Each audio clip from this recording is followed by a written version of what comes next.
Worship is for the Lord first. It's not for anybody else. If we can't contain the glory that's meant for him, like literal, our literal bodies can't hold it. It's not for us. Jesus came for people. He broke every rule in the rule book for religion, right? And religious like constructs. Like he came for people. Who are we to write all these songs and then just kind of take, the glory and fame and run with it? But they're actually for our people. Like a lot of these songs that we're writing are coming from testimonies and people in our church. Like that's where it starts.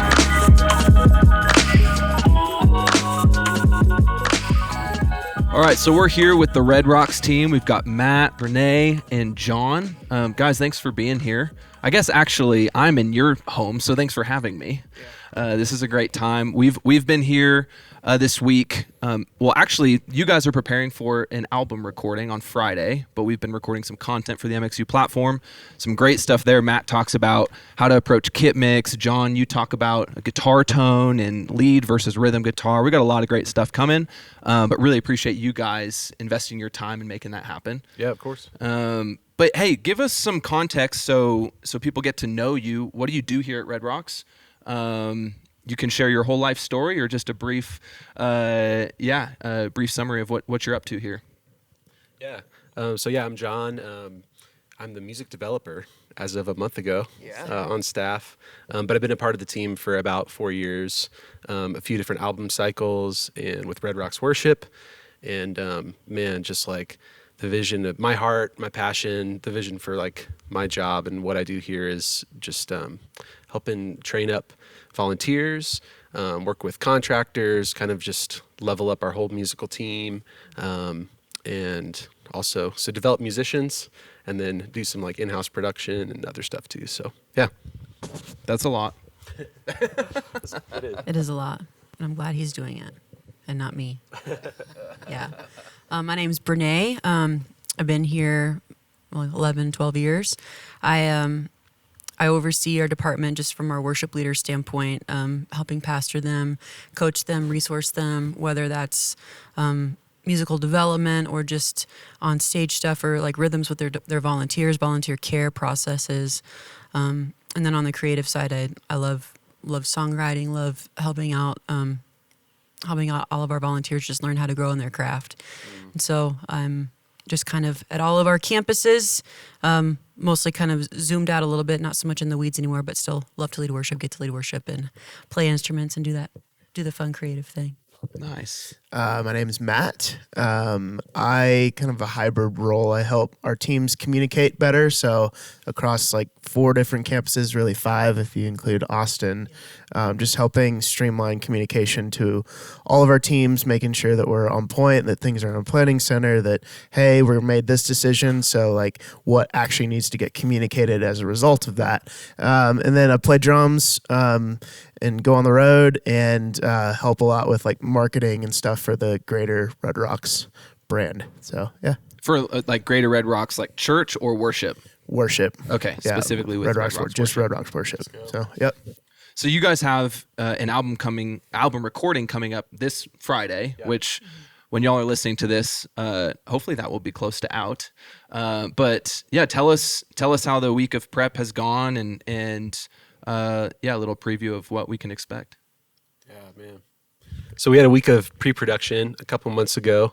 So that was huge just to kind of wrap our mind around the new songs and stuff like that. And then, we showed up Monday. So it's Wednesday. So we're kind of in the weeds of rehearsals and had a day of sound check and line check. I mean, this whole production team here at church and has just, with the worship crew too, like has just been working to redo the stage set and all kinds of, audio stuff and changes for the recording and additional subs and all that kind of stuff. So a day of like prep, and then we had kind of our first full rehearsal day with Aaron, our producer, for the record.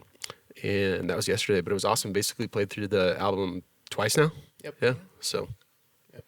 Yeah, it's going really well. I would say, too, there's a lot of peace on this week, which I don't know why you don't expect that there would be, but there is. Right.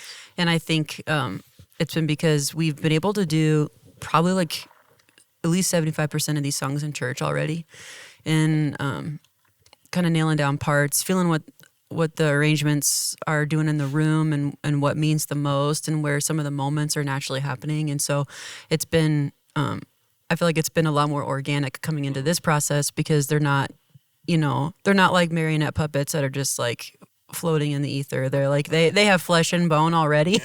And they've already taken on like a semblance of life in our campus context. And so, that helps a lot coming into a week like this whenever you've already had a moment or an experience with a song or in a particular arrangement and you can recall like, oh, this worked really well here. And we have such a good and collaborative relationship with Aaron, our producer as well, so we can bring that context in as well and say like, well, this went really well in church when we tried like this, and then we get to kind of experiment as we lock it down. I think for me, whenever you go to record an album, so I play drums, most of the other instruments, vocals, guitars, bass, like they screw up, they can overdub. Well, drums being the loudest instrument on stage, I think there can be a lot of pressure because you have to play it perfectly twice because we do a dress run through, right? And we're doing that for capture. And then night of, there's a bunch of mics in the room, so everything is picked up. So it's like you got to play it well. So for me, I spent a lot of time trying to get muscle memory down on these parts, just so it just becomes you just do it, and that only comes with repetition. So, but yeah, we've had just a great week so far. Like honestly, we ended early yesterday, and that was such a move, just to have space. Because I think there's something to like over practicing and over rehearsing. Like now you're in your head about it, right? And now you can't actually play the part, right? So.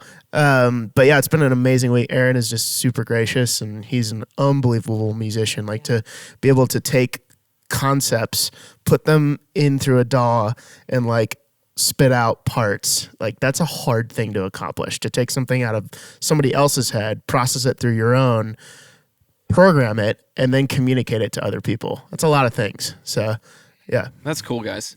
Man, so we haven't known each other that long. In fact, Brene and I just met this morning. But, John and Matt, we haven't known each other that long, but our good friend Stephen Brewster introduced us to you guys. And Stephen, amazing. He's going to be here too, right? Soon. Yeah. So all that to say, something that I was just kind of blown away off the bat. The first time I met you guys were actually touring. But talking with you guys, as you guys were on that tour about your church and just learning more about what you're up to, I was blown away from the beginning of how much you guys care for your people, while you also go after while you've established such a culture of excellence amongst your church and your team, right? Which is a pretty hard thing to do, to be able to actually pursue excellence and bring people along in that journey can be a bit challenging. And especially while you're writing songs for your church, and I know you guys, your heart is to write songs for your church, and if other churches can benefit from that, fantastic, and which is such a beautiful thing. But I would love to talk today about as your ministry is expanding and you're doing more things outside of just doing weekends here at Red Rocks. You're writing songs, you're going out and touring and playing in other churches and so on and so forth. I think a lot of people at times can maybe experience some tension in that of, hey, my kind of primary responsibility is to pastor and shepherd this community and lead a worship team in that process, to be able to serve our church and to be able to help create experiences here in Denver for people to encounter God and worship God, while we're also doing this other thing that is now going outside of our region. And I'd love if you guys would be so bold to share just kind of the honest struggles in walking through that and figure out, the balance and leading people through that as well. Because doing it is one thing, but then leading a team and a culture that walks through managing that tension is a whole different task. Does that make sense? Yeah, 100%. Brene, you've been through a ton of albums here, so you've walked that line. What's been your experience? I'd say it requires different things in different seasons. Watching our team grow over a decade, not everything is possible all the time. There can't just be a blanket yes over everything, or else it diminishes that yes. And so we have to know, like, what is the yes for this season? And we keep coming back to just the anchor point is that, like, we're called to the local church. And those of us who work here, we're called to Red Rocks Church. And we have like mission and vision and direction and leadership from our pastor and the people that oversee us. And so we get to, we come underneath that and we figure out what that means for this time. So it's been a guiding thought for us as things move outside the four walls, to keep us grounded within the four walls, and then whatever else happens is just blessing, is just extra. But we're not pursuing the extra. We're trying to put down really deep roots in our house, and then we watch everything happen organically and grow out of the house. And if something's not growing in the house, then we're not going to try to plant it somewhere else and try to water it somewhere else and see what happens, because it won't be rooted anywhere that we're actually at. And it won't help us. It'll only distract us. It'll only frustrate. I guess frustrate would be a better term. Whenever you're trying to walk sort of two paths, and you can really only do one well. And so for us, like for me, that conversation has been, okay, Lord, you've been pouring out blessing on our church. You have given us a voice that we did not earn or deserve. We have worked faithfully, like tilling the soil that's in front of us, and you've just poured out your spirit on this and this and this, and we're paying attention to that. We want to honor that. But also, like, what does that look like for how we go about just like our daily work, rather than just looking out over here, looking to, well, what's this song going to mean to everyone else? What's this tour going to mean to everyone else? What's this album going to mean to everyone else? When it's like, no, what does this mean for our church? How does this bless the people that we've been given to steward first and foremost? And it's just a really helpful lens just to keep intact. And at times it's hard. It's hard because there have been seasons where there's been a lot more like gasoline on stuff with Red Rocks worship, and it feels like it's happening outside of the house, and but everything inside of our church, it's like we're really busy with other things, and it's like, okay, well, why does it feel like it's like flourishing over here, but here it's not? But then to say, like, okay, well, if it's not flourishing here, then it actually it can't flourish somewhere else, because it's not actually rooted in home. And so for me, that's like a lens I have to keep on for myself, and especially for our volunteers, for like, how do we make this something that is an expression of all of us, and not just like the 10 people that will go out and do it? How do we create a semblance of ownership for everyone, where they actually feel like an active participant, like it's something that came out of like the church that they go to, the church that they volunteer at, the church that they play at, and not just well, those guys do that, and I'm watching from the sidelines. How do we just like take the sidelines out altogether and just make it a huge group effort? So I feel like that's, in this season, I feel like that's kind of where we've been at too, with resourcing and development. Like, how do we get all of our musicians, all of our volunteers on the same page of like, okay, there are things that happen like at church. We do church things. There are things that happen outside of church, on the road, elsewhere, creatively, but it's all rooted in this sense of home. Yeah, I think like for me, like navigating that tension, like if there's one word, it's people, right? It's like people matter, like people above everything, like image bearers, like little Christs in the world, like that's the main thing. And it's hard, especially like I never know, like left brain or right brain, which one it is, but like as a creative, or like as like a muso, or somebody who, it's like I can spend a lot of time in my studio just by myself, right? And be like happy. It's a good day, right? Like, but like reminding myself like people really matter. So the way that plays out, I think for us, like, man, like when we're like on the road, maybe like especially like during this album recording project, when stuff's kind of seemingly flashier or whatever. It's like people matter. The people that we encounter, like, you know, our production crew, like the people that are like pouring out to like make this happen, you know, volunteers we meet from different churches, like those relationships like are the main thing, you know. And then conversely, or, you know, secondarily, like on the church side, like knowing people's stories like in the church, you know, and like being able to share those testimonies, kind of what you're talking about, like, you know, what's planted and what you water at church will, you know, grow in other places, right? Like, or what you water at home, like it doesn't work the other way around.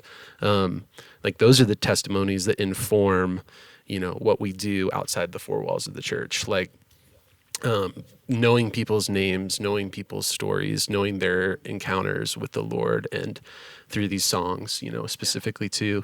And then, you know, a big thing we talk about as Red Rocks worship is that as that team, like to like navigating that tension is like church, like we are the church, people are the church, I guess is the punchline, right? Like church is the priority, right? Like we are doing our best to physically be present for weekends, you know, even after a hard season of pouring out on the road or after album week. It's like this thing goes down on Friday night here, and you know what, worship and production, it's like church is on Saturday, you know, like you know, we had to roll some punches this past weekend, you know, a lot of the lights and stuff, you know, it's a whole new network configuration. So stuff wasn't quite working the way we, you know, maybe imagined it. And like we did church in the dark because it's about people and experiencing like the connection with like, you know, people here with these songs, you know, like with the new songs. Wait, y'all did like actual like in the dark? Pretty much, yeah. There were a like, couple it was floodlights crazy. on, but Like it was like shop lights basically. Basically, Yep. yeah, exactly. Yeah. So That's pretty actually, sweet. huge shout out to our production team. They took a moment, like we have cameras on stage, and they put it down, and they actually got to go out and experience beautiful. church. And then what ended up happening, because the only light that was available was actually on our people, like meaning the people of our church, and those were the camera shots. Yeah. For that Whole that band is in the service. dark. Whole band is in the front line dark. is pretty much in Like, the dark. and I think that's just so cool, because that's really what it's about. Like if we take a biblical perspective on this, like John was saying, like people matter. I think worship is for the Lord first. It's not for anybody else. Because if we can't contain the glory that's meant for Him, like literal, our literal bodies can't hold it. It's not for us. Secondarily, Jesus came for people. Like He broke every rule in the rule book for religion, right? And religious like constructs. Like He came for people. He dwelt with the least of these. He prayed for people. He washed their feet. Like He performed miracles. He healed sick. Like all of this stuff, he came for people. And so who are we to, one, write all these songs and then just kind of take, you know, the glory and fame and run with it? But they're actually for our people. Like a lot of these songs that we're writing are coming from testimonies and people in our church. Like that's where it starts. And the Lord, you know, chooses to breathe upon that. And it's like Corey was mentioning to our team the other day, and this was so like a really profound perspective for me. When Paul was writing letters to the church in the New Testament, he had no clue that those letters were going to be canonized at one point in time, right?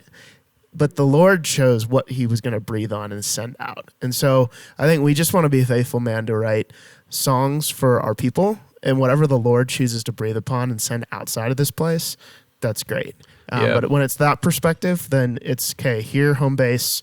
This is where it happens. This is still our favorite place to be. We go on tour, we go do stuff everywhere, but like when we come back to home, it's like, oh, like no, Feels like, good to be home. Yeah, That's the culture. Yep. It's like, yeah. Yep. Like literally, our team says that all the time when we come back. We're like, yep, it's great to be home. Like, Yeah. so On like a practical level too, like, you know, because like you were talking about like resourcing and like the new songs that we're doing and stuff, like we've been obviously like in the studio doing pre-production, like just personally like playing guitar, like running songs, you know, to like build that muscle memory. But like a lot of, you know, kind of keeping that focus on like the church teams and people, like a lot of what's been on my radar and Matt's radar, like since probably pre-production week when we're doing like some of these new songs in church, is like how can we make sure that like our worship volunteers are set up really well, as much as it can be about like me learning the songs and like, kind of putting blinders on. It's like, I kind of got to do my thing, like how can I keep my focus on like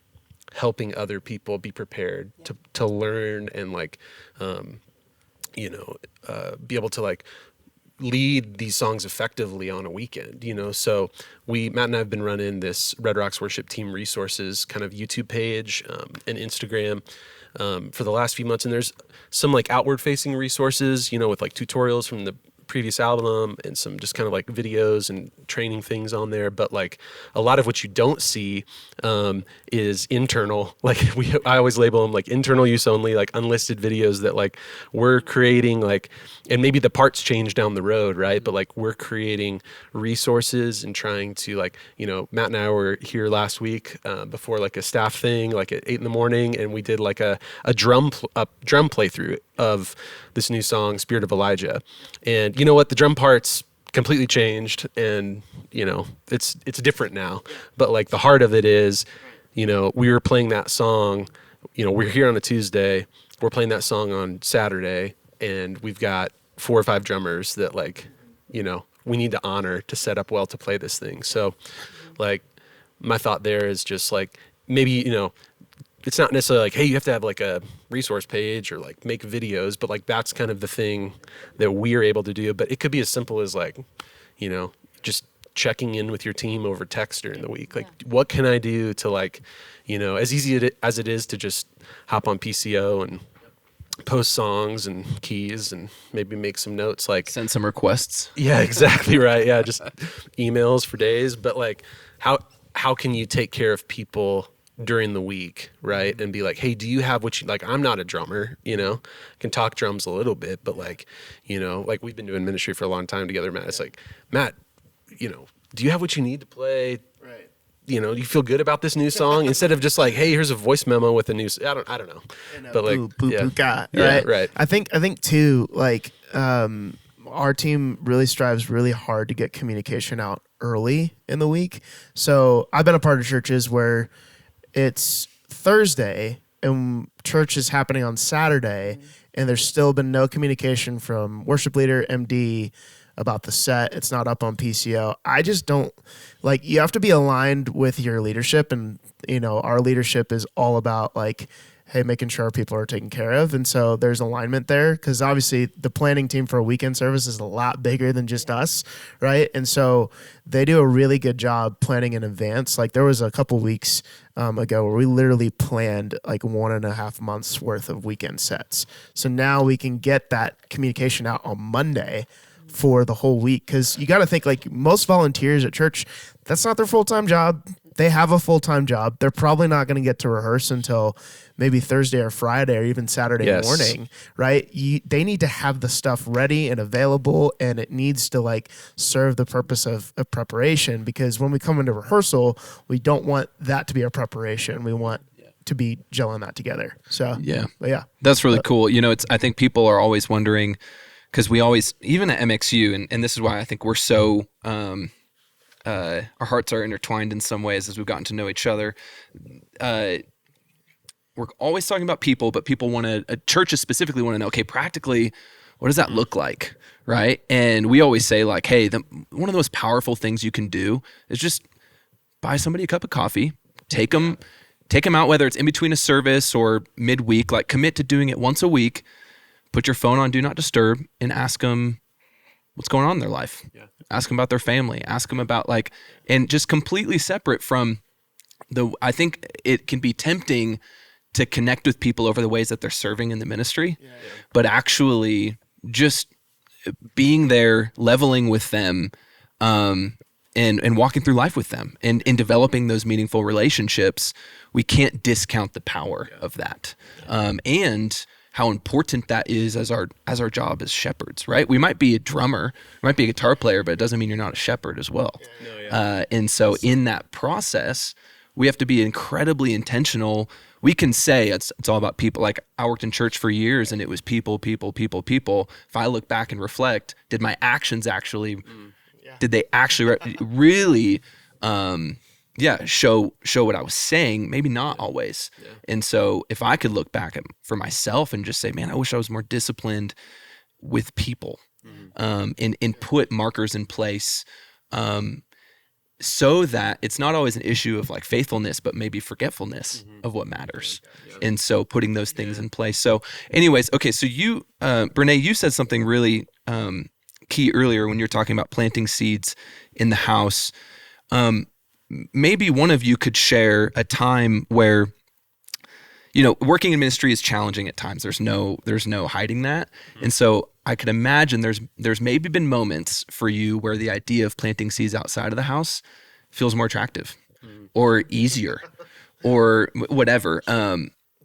Would one of you or all of you be so bold and honest to share maybe what that's looked like for you and how you've walked through that honestly with yourself and with the Lord to actually move through that and get your priorities straight? Can I give an example of maybe here? Is that okay? That's absolutely anywhere. Sure. So I grew up in church. I, been playing drums, leading worship in church forever. And there was a season of my life, I was like 18. I was really into rock and like metal music, and I got the opportunity to go on like tour for a couple months with a rock band, like Christian rock band, and play festivals and stuff. Kind of got a taste of like my dream, and I almost quit like school, like everything against the wisdom of so many people to go and chase that down. And I think like what ended up happening is I had a conversation with my grandma. She was like, "Hey, it's not your time yet. You'll know when that is." Like, and it was like super profound. But I use that as an example to say like, if the Lord would have chosen to give me and trust me with seeds to be planted outside of the house at that time, I would have completely destroyed myself. Like it would not have been good. Like I was doing it for me. So that's a time in my life where I was like, yeah, it'd be a lot easier rather than playing drums on Sunday at my church to like go on tour and do all this other stuff. But it would actually would have destroyed me. And all to say, y'all, like what the Lord chooses to entrust you with, like you got to be prepared. Can your soul handle that? Like, are you ready to handle that? And like, there's been seasons of time here, I know, like where the Lord has chosen to keep like what's in the house, and that's totally okay. Like, and I think for this season, we constantly as a team have to remind ourselves like, hey, this is not about us. It's for Jesus. It's for the Lord. We have to be approachable at all times. And that's exhausting. Like, to be honest with you, like, that's good, man. It's a lot easier to, when you're on tour, to, go in the green room, go on the bus, or when you're home, for instance, like to sit in your green room for the entire Sunday and not interact with your people. I just think it's really controversial if we call ourselves worship pastors and behave like that, right? We can't do that. It's like not aligned with like, if whatever comes out of your mouth, you got to align that with your actions. So I don't know. Like, that's really good, man. Man, my mind goes a couple ways, but a couple quick stories, kind of rapid fire. Because like for me as a musician, it's like on a practical level, I want my in-ear mix to sound like the record every time. Yeah. You know what I mean? And like just it's never going to So like I was just thinking about some of the summer conferences we've done in Florida, like over the last couple of years. And, there was one in particular where we had a really late night sound check. It might have even been a morning sound check. I don't remember. It was after midnight. Yeah. Late night turned into morning. Yeah, exactly. 11:45. Got stuck in Houston. Yeah, that's true. But it's like those moments, like that's probably the thing for me where something rises up kind of like in my soul. It's like frustration or, like, hey, this isn't going like how I think it should be going for me, like, or my experience starts to like kind of cloud my like focus, instead of keeping my like thoughts higher. But I was thinking there was like late night sound check, monitor engineer. We were working with like a third party company. And there was just a lot going on, a lot to navigate. And, I kind of just in the middle of it all had to just take a break, walk off stage and just be like, I feel that frustration rising up, but like I need to bring it under the authority of what God says and why we're here and the purpose of why we're here, instead of letting that spill out towards, this guy or gal or whatever. And then I was just thinking, like, the year later we came back, and it would have been so easy for me in particular, our team, it's like to not kind of view that situation as like ideal, right? Or to like let those frustrations kind of bubble over. But the next year or a couple years later, we went back, and like that guy like remembered our names, and like he felt like we were like family. You know what I mean? Okay, now I And, remember like, that's when you and our gear didn't make it. And we had to go back to the airport and come back, and it was a late night sound check, dude. and it was kind of a disaster. I've just deleted those files from my random access memory. Right? I guess mine, I don't have those kind of practical examples. My brain works more philosophically, so I'll just speak to a sort of tension I've sat in for many years. I think when you're in the same place for a long time, there's so much beauty in that, because you become something totally different. You transform over a period of years, but also you're kind of blind to that process as it's going. But you do have the gift of years to be like, okay, well, 3 years ago it was like this, or 5 years ago it was like this, 7 years ago it was like this, and oh my gosh, 10 years ago I can't even look what the Lord has done. And you have that kind of perspective. For me, I'm a creative person. That's how I'm wired. I'm the same way. I lose hours. I lose hours playing guitar. I'm not a great producer, but I would sit in front of my computer and just dink around for hours. Renee is one of the best guitar players in the world. Don't let her fool you. That's not true, but it's pretty phenomenal. phenomenal. But like it's in our wiring. Like we do this, and then but also we're planted in the house. I've worked here since I was 22 years old. And now you have 4 kids. And now I have 4 kids.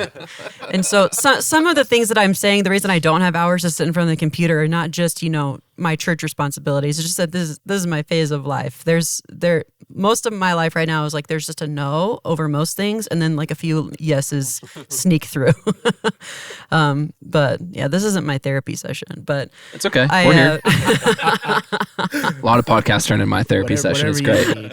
Thanks, guys. I appreciate it.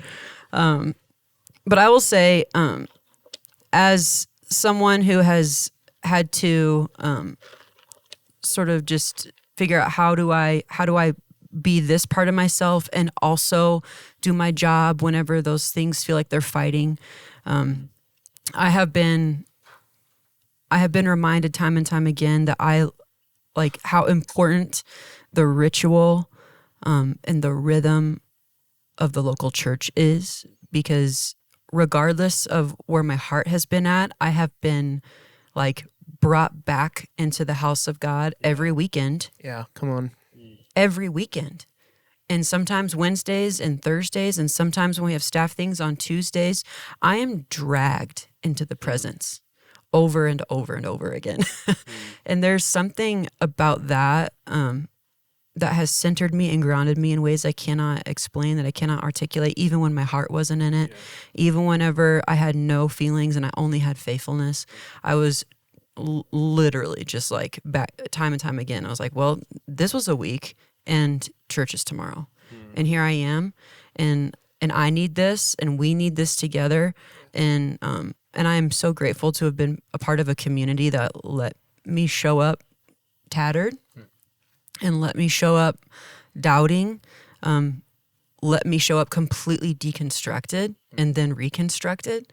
Like I am moved by this place because I have been every version of myself here. And there's still room for me. There's still room for me to bring all of that, because it's God's presence. And that's what he requires of me. Like my offering must be honest.